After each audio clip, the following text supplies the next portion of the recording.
విష్ణు చేసిన పని గురించి, వాడు మాట్లాడిన మాటల గురించే కదా. వేద మాట్లాడింది కూడా నువ్వు విన్నావు కదా. దానికి నేను తప్పు అనట్లేదు, ఎందుకంటే విష్ణు చేసిన పని అలాంటిది. కాని వేదాకి పట్టుదలెక్కువరా, మాట పడే రకం కాదు. ఎందుకంటే తనది వాళ్ళమ్మ పోలిక, మరో అన్నపూర్ణరా అది.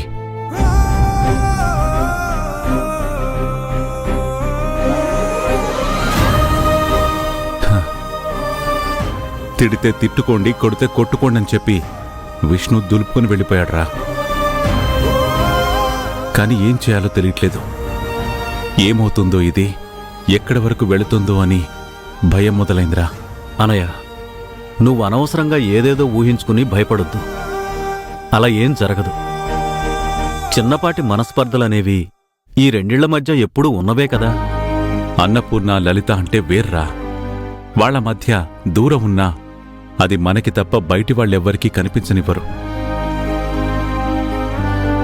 ఒకవేళ గొడవ పెద్దదైనా సరే వాళ్లలో వాళ్లు తగ్గుతారు గాని నన్నెక్కడా తక్కువ చేయరు.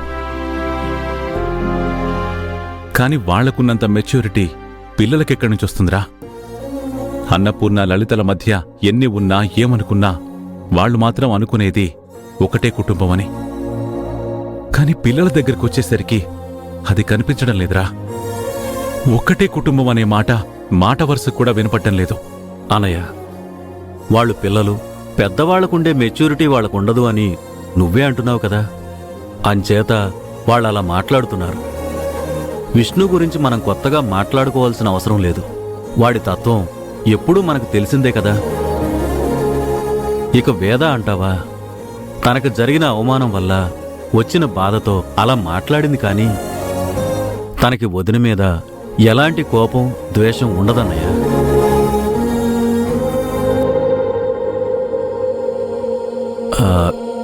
కాకపోతే ఆ తల్లి రక్తమే కాబట్టి ఆ పౌరుషం ఉంటుంది. కాని ఆ రక్తానికి పౌరుషం ఉండడమే కాదు, పరిస్థితుల్ని, మనుషుల్ని అర్థం చేసుకోవడం కూడా తెలుసన్నయ్య. వేద అర్థం చేసుకుంటుంది. భయపడ్డాలు, భయపడినట్టుగా ఏమీ జరగకూడదని ఆశపడడాలు, ఇదే అయిపోయిందిరా జీవితం.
అమ్మా,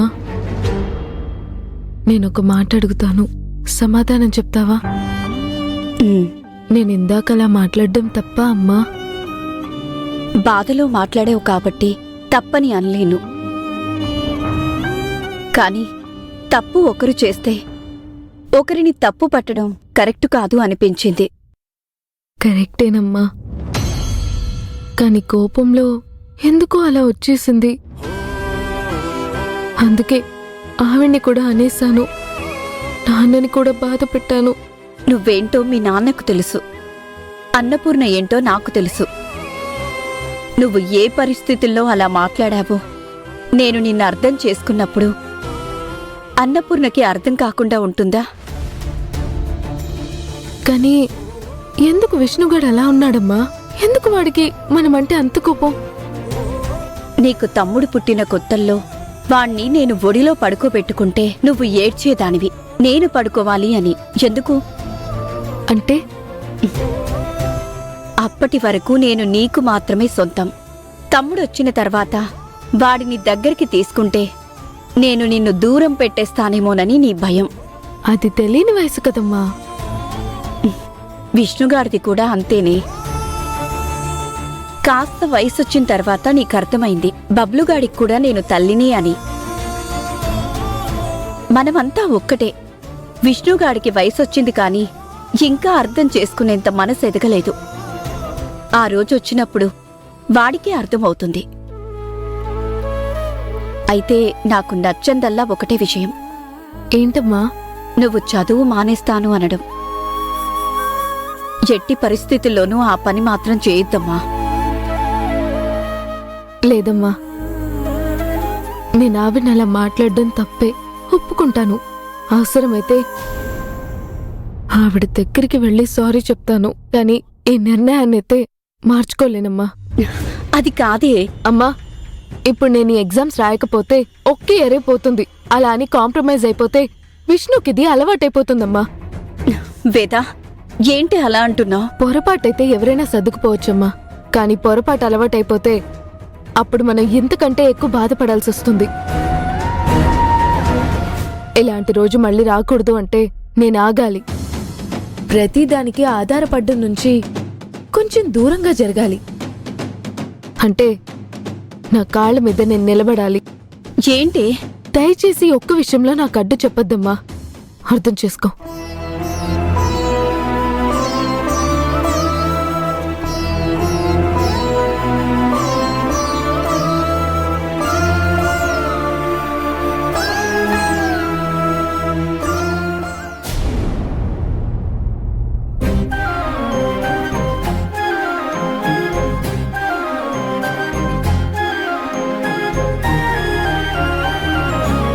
వదినా, నువ్వు కూడా కూర్చో వదినా, వడ్డిస్తాను. విష్ణు ఎక్కడ నిర్మల? పిలిచాను వదినా, పిలవద్దు అన్నాడు. ఏమైందంట? ఇదే ఈ కోపంతోనే మొత్తం అంతా వచ్చింది బావా. మీరు ఎవరి విషయంలో అయినా సరే జాగ్రత్తగా ఆలోచించి మాట్లాడతారు, చాలా నెమ్మదిగా మాట్లాడతారు. కానీ ఆ విష్ణు గారు ఒకటి విషయంలోనే చాలా కఠినంగా మాట్లాడతారు. అది వరకు నచ్చట్లేదు. వాడంటే వాళ్ళకేమైనా కోపమా లేదంటే శత్రువా? పిల్లల్ని ముద్దు చేసేది తల్లిదండ్రులే. వాళ్ళు తప్పు చేసినప్పుడు మందలించకపోతే చెడిపోతారు. అందుకే వీళ్ళెలా ఉన్నారు. ఆ పాయింట్ నాకు తెలిసత్తయ్యా, కానీ వాడు తినట్లేదు కదా.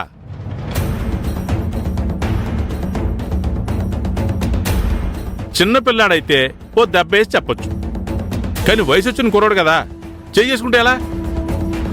ఇదిగో వీడు ఉన్నాడు. వాడేం చేశాడండి? ఏం చేశాడా? తెల్లారులేస్తే 10 మాటల్లో 2 కౌంటర్లు నా మీద ఉంటాయి. అయినా నేను ఏం పట్టించుకోకుండా వెళ్ళిపోతున్నాను. నీ గురించి నీకు తెలుసు కాబట్టి. అదేం కాదు, ఎదిగిన పిల్లాడి మీద చేసుకోకూడదు కాబట్టి. ఎదిగొచ్చిన కొడుకుని ఫ్రెండ్ లాగా చూడాలి కాబట్టి. పిల్లాడని చూస్తుంటేనే ఇలా తయారయ్యాడు. ఇక ఫ్రెండ్లాగా చూస్తే నెత్తి మీద ఎక్కి కూర్చుంటాడు. నాన్న తిట్టాడు, అమ్మ కొట్టింది అని ఫీల్ అవుతున్నాడు గాని ఎందుకు కొట్టాల్సొచ్చింది, ఎందుకు అనాల్సి వచ్చిందో ఆలోచించాడా? ఆలోచిస్తే బాగుపడతాడు. ఆకలిస్తే వాడే వచ్చి తింటాడు. కానివ్వండి.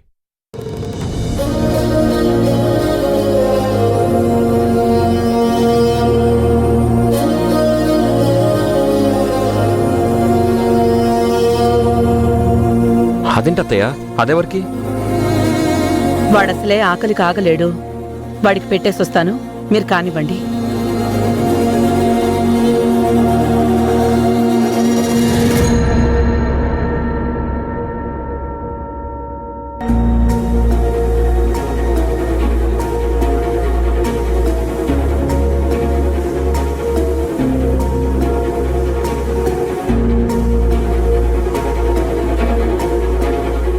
విష్ణు, నీకోసం భోజనం తీసుకొచ్చాన్రా. ఎవరిదమ్మన్నారు? నాకేం అక్కర్లేదు. అన్నం మీద అలక్కూడదురా, రా. నువ్వు నాకేం చెప్పక్కర్లేదు, ఎవరు నన్ను ఓదార్చక్కర్లేదు, నాకెవరు అన్నం పెట్టక్కర్లేదు. అమ్మ నేను కాకపోతే ఇంకెవరు అడిగి పెడతారు? హా? అమ్మగా నా ఆకలి తెలుసు, నా బాధ మాత్రం తెలియటం లేదా నీకు? అందుకే కదా నన్ను అర్థం చేసుకోకుండా కొట్టావు. నిన్ను కొట్టకూడదు. మరి నువ్వు చేసిన పని కరెక్టా? నువ్వు అలా మాట్లాడడం కరెక్టా చెప్పు? అది కరెక్టా తప్ప నేను ఆలోచించడం లేదమ్మా. ఎందుకంటే వాళ్ళు నాకు నచ్చరు. వాళ్ళ విషయంలో నీలాగా నాన్నలాగా నేనుండలేనమ్మా. అది నీకు తెలుసు. నాకెప్పుడు ఒకేలా ఉండడం తెలుసు. హ్మ్. ఒరేయ్, పరిస్థితుల్ని బట్టి ఇష్టాలన్నీ మారిపోతూ ఉంటాయిరా. చిన్నప్పుడు స్వీట్ తింటేనే గాని అన్నం తిన్ననే గొడవ పెట్టేవాడివి. స్వీట్ ఇవ్వకపోతే తన్నులైనా తినేవాడివి గాని అన్నం తినేవాడివి కాదు. మరిప్పుడు స్వీట్ అంటే నీకు పెద్ద ఇష్టం కాదు కదా. ఇదే నువ్వు. నీ ఇష్టం ఇప్పుడు మారింది కదా. అమ్మా, ఏ ఇష్టమైనా మారుండొచ్చు, కానీ వాళ్ళ విషయంలో మాత్రం నా నిర్ణయం ఎప్పటికీ మారదు. సర్లే, వాళ్ళ గురించి ఇప్పుడెందుకు? ఇదిగో భోంచెద్దు గాని తిను. నాకేం వద్దమ్మా. నువ్వు ఎవ్వరి మాట విన్నా వినకపోయినా ఒక మాట చెప్తాను, గుర్తుపెట్టుకో. నేను నిన్నొక మాట అన్నా, ఒక దెబ్బ కొట్టినా అది కోపంతో కాదు, తప్పు చేశావని కూడా కాదు, తప్పు చెయ్యకూడదు అని. కొడుకొకడికి చెప్పేలాగా ఉండాలి గాని ఒకరితో చెప్పించుకునేలా ఉండకూడదు అనే ఆశతో. తిను. నాకేం వద్దమ్మా. ఇదిగో, నువ్వు తినకపోతే నేను కూడా తిన్ను. అమ్మ ఆకలితో పడుకున్నా పర్వాలేదు అనుకుంటే నువ్వు తినదులే, నేను వెళ్తాను. అమ్మా అమ్మా, నువ్వెందుకు తినకుండా మానేయడం? మరి నువ్వు తిన్నంటున్నావు కదా. ఏదోలా కన్విన్స్ చేస్తావు, కానీ నువ్వు కూడా మారాలమ్మా. సరే, తిను.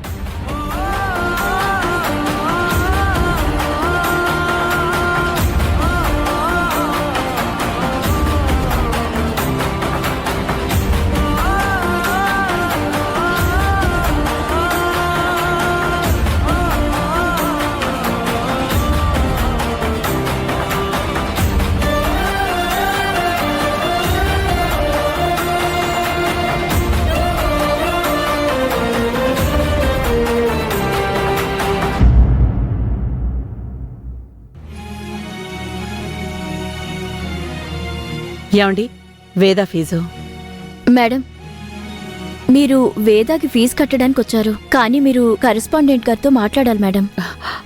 అదేంటండి? అది నన్ను అడిగితే ఎలా? మీరు కరెస్పాండెంట్ గారితో మాట్లాడితేనే బెటర్. అర్థం చేసుకోండి. ఇంతకీ కరెస్పాండెంట్ గారు ఎక్కడుంటారు? నువ్వేం టెన్షన్ పడకు పద్మా, మనం చిన్న హెల్ప్ చేస్తున్నాం. దానికి బదులుగా మన చైర్మన్ గారు మనకు ఆ ల్యాండ్ ఇస్తున్నారు. ఆ ల్యాండ్ మనది. నీ పేరు మీద షాపింగ్ కాంప్లెక్స్ కట్టిస్తాను పద్దు. సార్, మిమ్మల్ని కలవడానికి ఎవరో వచ్చారు. ఎవరు? రమన్. అలాగే సార్.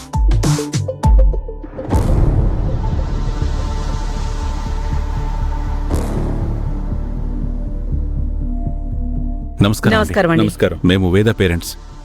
చెప్పండి సార్, ఏంటి ఎలా వచ్చారు? అదేనండి, మా అమ్మాయి వేద ఫీజు కట్టలేదు, దాంతో హాల్ టికెట్ ఇవ్వలేదు. మరి ఫీజు కట్టకపోతే హాల్ టికెట్ ఇవ్వరు కదా సార్? అందుకేనండి ఇప్పుడు ఫీజు కట్టాలని వచ్చాం. సారీ అండి, టైం అయిపోయిందిగా. అలా కాదండి. యావండి, ప్రతిదానికి ఒక టైము ప్రొసీజర్ ఉంటుంది. అయినా కాలేజ్ ఫీజు ఈ టైం లోపు కట్టాలని టైం ఇచ్చాం కదా. ఇచ్చారు, కానీ ఒక చిన్న మిస్టేక్ వల్ల. మిస్టేకా? మీదా నాదా? మాదేనండి. అందుకే జరిగిన దానికి సారీ చెప్తున్నాను. ఫీజు కట్టించుకుని హాల్ టికెట్ ఇస్తే మా అమ్మాయి ఎగ్జామ్స్ రాస్తుంది. లేదు సార్, ఏమనుకోవద్దు. ఇప్పుడు ఫీజు కట్టించుకోవడం కుదరదు, హాల్ టికెట్ ఇవ్వడమూ కుదరదు. ఎగ్జామ్ రాయకపోతే మా అమ్మాయి లైఫ్ స్పాయిల్ అవుతుందండి. అయితే నాకేంటి సార్? మాకేంటా? ఒక స్టూడెంట్ లైఫ్ పాడైపోతుంది అని చెప్తుంటే బాధ్యత గల స్థానంలో కూర్చుని మీరలా మాట్లాడడం ఏం బాగోలేదు. బాధ్యతలు మాకేనా? మీకుండవా? పేరెంట్స్ అంటున్నారు, టైంకి ఫీజు కట్టాలని మీకు తెలియదా? మీరు బాధ్యతలు మర్చిపోయి నన్నంటారే? సార్, బాధ్యత ఉంది కాబట్టే వచ్చాం. పొరపాటు మా వల్ల జరిగింది కాబట్టే ఆయన మీకు సారీ చెప్తున్నారు. సారీ చెప్తే సరిపోతుందా? మాకంటూ కొన్ని రూల్స్ ఉంటాయి, దాన్ని మీకోసం మార్చలేం కదా. మీరు బయలుదేరచండి. అది కాదండి. మీరాగండి. ఫీజు కట్టించుకుని మా అమ్మాయికి హాల్ టికెట్ ఇస్తారా ఇవ్వరా? ఏంటి బెదిరిస్తున్నారా? పొరపాటు జరిగింది కాబట్టే అభ్యర్థించాం, వినట్లేదు కాబట్టే ప్రశ్నిస్తున్నాం. మీరు ప్రశ్నిస్తే నేను సమాధానం చెప్పాలా? చెప్పి తీరాలి. అన్నపూర్ణను మీరేం కంగారు పడకండి. పిల్లల జీవితాలు నాశనం అవుతున్నాయంటే నాకేంటని మాట్లాడుతున్నారు? ఈ మనిషికి మంచిగా చెప్తే అర్థమవుదు. ఏం చేస్తారండి? మీరేం చెయ్యక్కర్లా. కాలేజీ ఫీజు ఇన్ టైంలో కట్టలేదు, ఆ కారణంగా స్టూడెంట్స్ జీవితాలు పాడైనా నాకేం పర్వాలేదు, మీరు మాకు రూల్స్ చెప్పకండి అని ఒక లెటర్ రాసివ్వండి. మీకు రూల్స్ ఉన్నట్టే స్టూడెంట్స్ కి హక్కులు కూడా ఉంటాయి. మీరు హాల్ టికెట్ ఇవ్వక్కర్లేదు. లెటర్ రాయండి.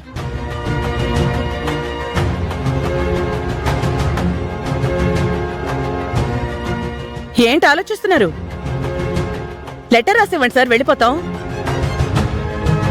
ఇన్ టైంలో ఫీజులు కట్టకపోతే గనక స్టూడెంట్స్ తో లేట్ ఫీజు కట్టించుకుని చాలాసార్లు ఫీజులు కట్టించుకుంటారు కదా సార్. కానీ మా అమ్మాయి విషయంలోనే మీరింత పట్టుబడుతున్నారంటే కారణం ఏదైనా ఉందా?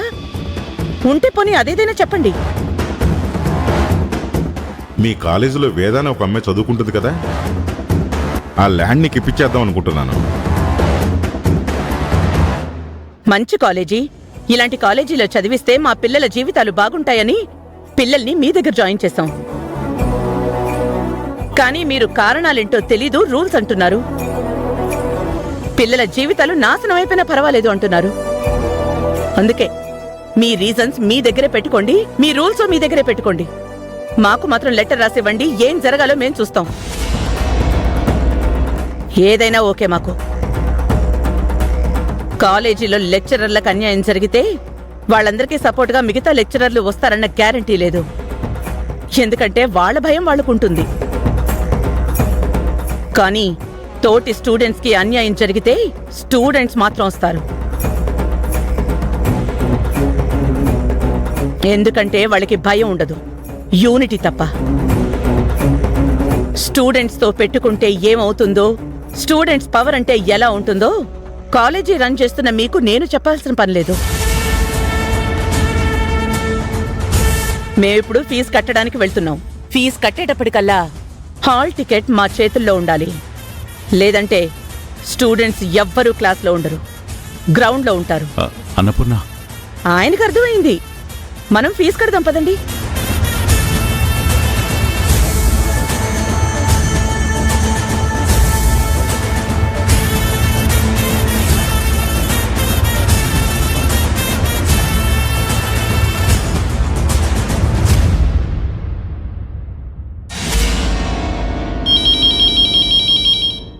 మీ కరెస్పాండెంటే వేదకి హాల్ టికెట్ ఇమ్మని మాట్లాడండి. హలో అమ్మ స్వప్న, వాళ్ళు వస్తారు, వాళ్ళకి హాల్ టికెట్ ఇచ్చేసి పంపించేసాయి. సార్, నీ చెప్పినా నీకు అర్థం కాదమ్మా, నీ చెప్పింది నువ్వు చెయ్యి. అవునా సార్? సరే సార్, ఇప్పుడు ఇస్తాను సార్.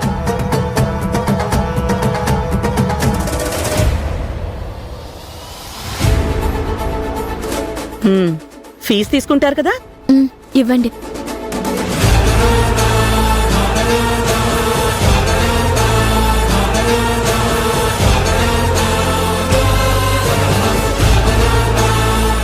ఇదిగోండి మేడం, హాల్ టికెట్.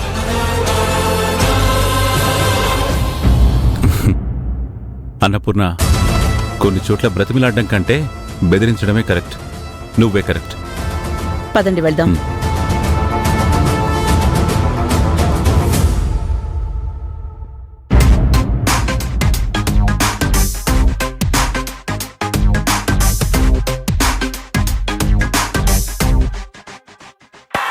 అసలు ఈ షెట్ల అడ్డం ఏంటి అల్లుడు? నాకు పనుంది అల్లుడు. నాకు లేదు మావా. అసలు నేను షెట్లు ఎందుకు ఆడాలి అల్లుడు? ఆ ఒంట్లో ఉన్న కొవ్వు కరగాలంటే ఇలాంటి గేమ్స్ ఆడాలి మావా. కొవ్వా? అయ్యయ్యో, నేను జీరో కొలెస్ట్రాలే అల్లుడు. నీ గురించి కాదులే మావ చెప్తుంది. హ? నా గురించి అంటున్నాడా? మరి ఎవరి గురించి?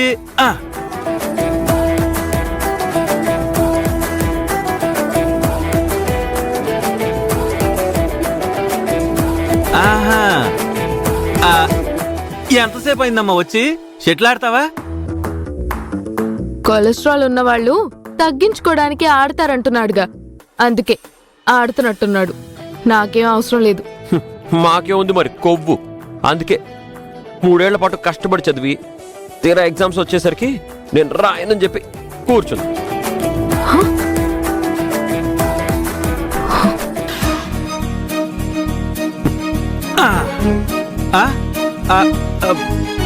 ఏయ్, నా విషయం నీకెందుకు? నేనే నీతో మాట్లాడడం లేదు, నీకెందుకు? ఏమో చెప్పు. నన్నెందుకు ఇన్వాల్వ్ చేస్తావురా? అరే గడకరలా ఎదిగితే సరిపోతుందా? కామన్ సెన్స్ ఉండాలి కదా మావా. వీడేదో మళ్ళీ గొడవ పెట్టుకునేలాగే ఉన్నాడే. ఇప్పుడు ఆ విషయం ఎందుకురా బాలు? ఎందుకంటావేంటి మావా? మావయ్యని చూస్తుంటే నాకు కన్నీళ్ళు వస్తున్నాయి తెలుసా. ఇదిగో ఇంతప్పటి నుంచి చూస్తున్నాను మావా, ఎంత కష్టపడి చదివించాడు.